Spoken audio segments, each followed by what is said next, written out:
स्वागत है आप सभी का एक बार फिर हमारे YouTube चैनल परम सनातन पर। भगवान श्री कृष्ण ने युद्ध भूमि कुरुक्षेत्र में हर प्रकार के उपदेश दिए, मानव जीवन के सभी विकारों से मुक्ति पाने के मंत्र दिए। और जिस व्यक्ति ने गीता को पढ़ा और समझा, फिर उसने जाना कि दुनिया की सभी समस्याओं का समाधान गीता में मौजूद है। आपके अंदर कोई भी शंका हो, इसका उत्तर आपको भगवत गीता में मिल जाएगा। कोई फर्क नहीं पड़ता कि आपकी समस्या क्या है। इसी तरह भगवान श्री कृष्ण ने अर्जुन को मोक्ष पाने के कई सारे द्वार बताए, ध्यान योग, प्रेम योग, ज्ञान योग, कर्म योग।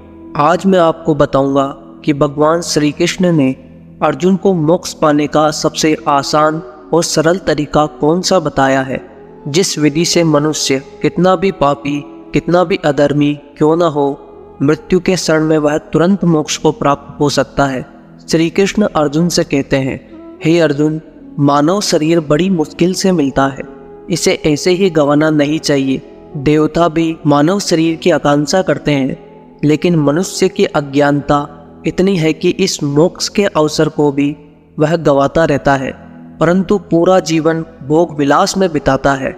इतना ही नहीं, जब मनुष्य की मृत्यु का क्षण होता है, उस समय भी वासना उसका पीछा नहीं छोड़ती, और इसीलिए मृत्यु के समय जो वासना उसके मन में सबसे अधिक प्रबल होती है, इस वासना के मुताबिक उसे अगला जीवन मिलता है।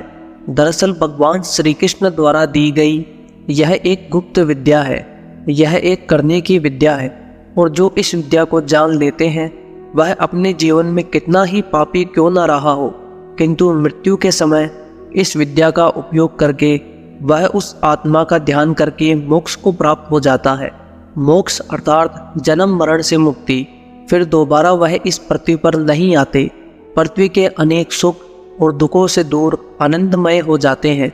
अर्जुन पूछता है, हे केशव, मृत्यु के समय बेहद ही कष्ट होता है, अब चाहे वह किसी घातक हथियार के जरिए हो या फिर प्राकृतिक मृत्यु हो, क्या इसे आसान बनाने का कोई तरीका नहीं है? श्री कृष्ण कहते हैं, हे अर्जुन, यह प्रश्न मृत्यु को आसान बनाने का नहीं, बल्कि जीवन मृत्यु के चक्कर से निकलकर मोक्ष प्राप्त करने का है। श्री कृष्ण ने कहा, यदि व्यक्ति मृत्यु के समय मेरी बताई हुई विधि को अपनाएगा तो वह सीधा मेरे परम धाम को प्राप्त हो जाएगा। अर्जुन ने पूछा, हे प्रभु, वह गोपनीय ज्ञान विधि क्या है?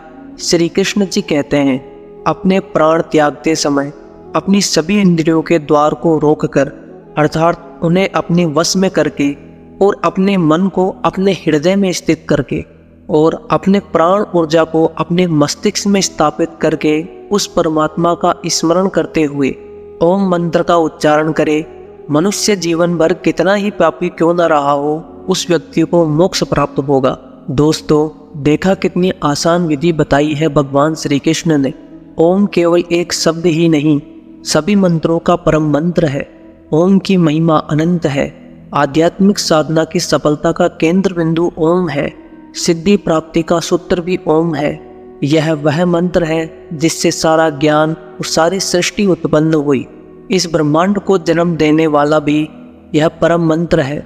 जीवन में ओम के उच्चारण से शरीर के हृदय में आत्मा की ज्योति हमेशा प्रकाशित रहती है, और मृत्यु के समय जब कोई मनुष्य ओम का उच्चारण एक सुर में करता है, तो इस क्षण में आत्मा और परमात्मा दोनों ही महासुख में होते हैं, आनंद में होते हैं, और दोनों ही मिलने के लिए एक दूसरे से व्याकुल हो जाते हैं, जैसे युगों युगों से बिछड़े हों। सभी सांसारिक सीमाओं को तोड़कर एक दूसरे के भीतर समा जाने को व्याकुल हो जाते हैं।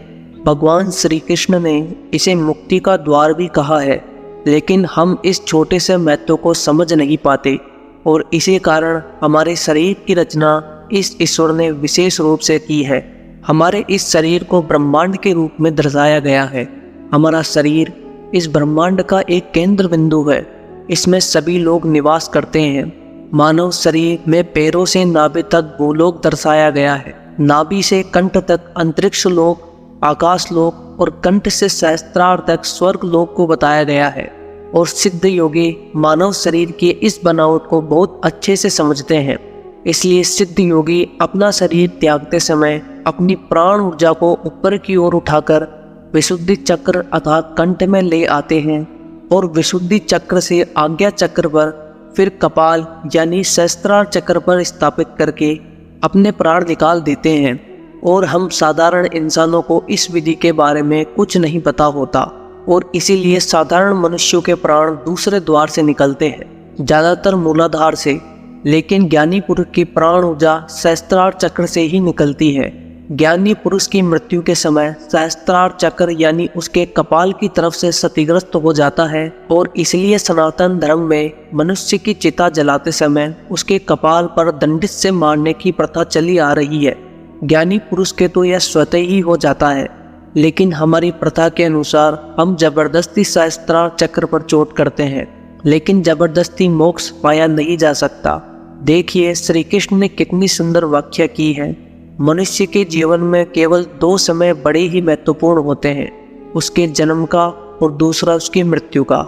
जो मृत्यु के समय अपने होश में रहकर ओम का ध्यान कर लेता है वह परमात्मा में विलीन हो जाता है। यही थी भगवान श्री कृष्ण द्वारा मोक्ष प्राप्ति की सबसे आसान विधि। आशा करता हूँ कि आज की प्रस्तुति आपको पसंद आई होगी। अगर हमसे कोई त्रुटि रह गई हो तो हमें क्षमा करें। धन्यवाद।